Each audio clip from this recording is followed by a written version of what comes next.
Hello, আসসালামু আলাইকুম। আপনাদের মাঝে আরেকটা নতুন গান নিয়ে আসলাম। তো এই গানটা হচ্ছে খুবই ইমোশনাল বলতে গেলে। প্রত্যেকটা ছেলে মেয়েদের কাছে এটা খুবই ইমোশনাল গান। একসময় খুব ট্রেন্ডিংয়ে ছিল। এখনও হয়তো বা অনেকে শুনে, বাট সেরকমভাবে আর আগের মতো দেখা যায় না। তো এটা আমার ফেভারিট সঙের মধ্যে একটা। কী গান সেটা আমি বললে আপনারা বুঝতে পারবেন, তার জন্য আপনাদের ওয়েট করে আমাদের পুরা গানটা শুনতে হবে। फिर अगर मुझे तू कभी ना मिले,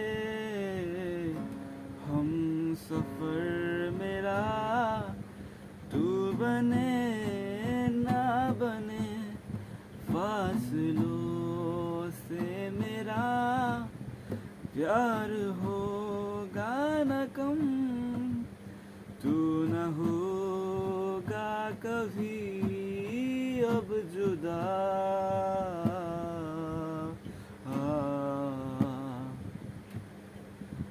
मैंने तेरा नाम दिल रख दिया, मैंने तेरा नाम दिल रख दिया, धड़केगा तू मुझ में सदा, मैंने तेरा नाम दिल रख दिया।